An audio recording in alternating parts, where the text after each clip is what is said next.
din ng tensyon ang housemates sa activity area, tuloy pa rin sa paggawa ng patpat nila. Let's fix the stick and then sleep.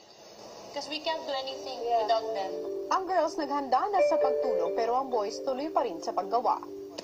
Tulog na din kayo Ito lang i-adjust natin. Sleep pa rin. Uy. Tulog na din kayo. 63 ha. After 8 minutes. Ilang saglit pa ay nagpahinga na rin sina Makoy at Yong. Aha.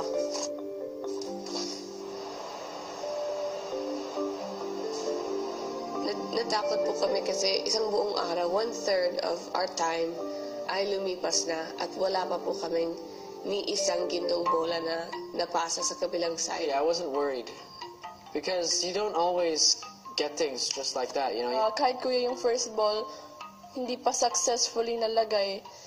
So, kailangan double time talaga, kuya. Kinabukasan maagang gumising ang housemates para muling harapin ang kanilang unang Dream Team Challenge.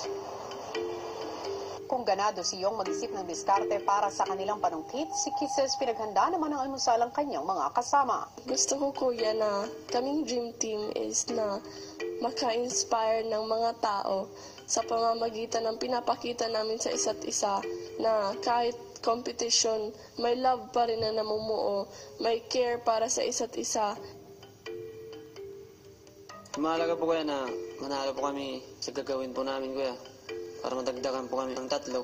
Dream team na po kuya. May Lucky pa, may 7 pa kuya. Sarap pakinggan po kuya. Ate, gusto mo kaya sila? Tulog pa siguro sila yun. Kasi 58 hours na lang. Kaya parang kailangan natin mag-extra double time. Tayo mag-extra double time sa stick natin.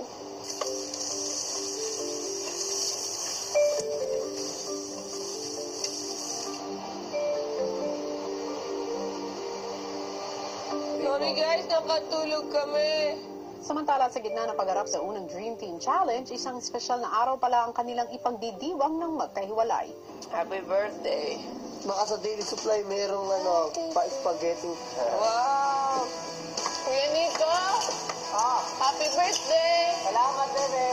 Ikaw, masaya ka ba sa birthday mo? Walang pagkain, pre. Maya-maya pa, pinagtuunan na nila ng pansin ang kanilang hamon. You want to try number 1? So we need to do it again. Oo. Yung and Makoy. Itataas na namin, wait lang. Okay. Gusto ko pong patunayan sa mga kasama ko na kung ano yung kaya nilang gawin, kuya, kaya ko rin pong gawin. Bakit ba importante para sa iyo na mapatunayan yun, Kisses?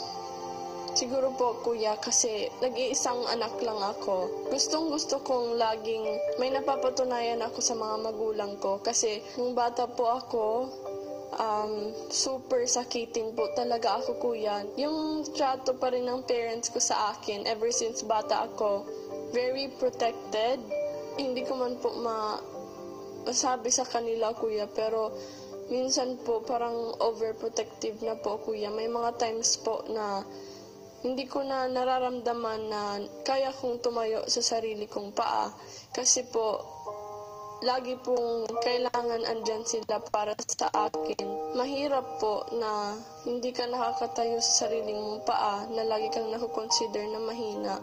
Kasi gaya nung bata pa ako, kailangan lagi akong binabantayan ng ate. And then, lahat po, kuya, parang kailangan ipapagawa sa ate. Siyempre, kuya, teenager na ako, and then hindi naman po sa lahat ng oras kasi kuya na andyan po sila. Gusto ko po mapakita, kuya, sa mga magulang ko na hindi na mag-alala ng sobra. Kaya ko rin tumayo sa sarili kong paa. Mahirap ba para sa isang teenager na katulad mo na kumawala sa perception na ganito ng ibang tao, lalo na sa pamilya mo?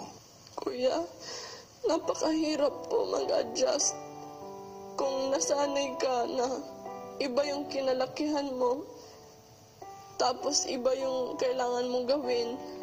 Kailangan mo magbago para sa ikabubuti ng sarili mo. Nung pumasok po ako dito sa loob ng PBB, akala ko po, kuya, maging madali lang. Pero po, ibang-iba po siya sa bahay kasi wala nang kumakalong sa akin na ate or magulang. Mahirap siya, kuya, kasi doon ako lumaki, doon ako nasanay. And then, dito ko, kuya, na-realize sa loob ng PBB na iba ang totoong mundo.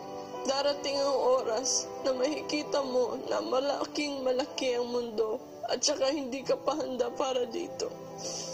Kaya nung pumasok ako dito sa PBB, kuya, kahit hindi pa ako handa na maging sanay sa totoong mundo, sinanay ko yung sarili ko. Kasi alam ko, kuya, na ito yung ikakabuti ko. Ito yung ikaka-proud ng mga magulang ko sa akin. Gusto kong malaman mo na napakalaki ng mundo at ang buhay ay hindi isang karera, kundi ito'y isang paglalakbay. Hindi nangangahulugan na kung sakaling nahuhuli ka, ay ikaw ay talo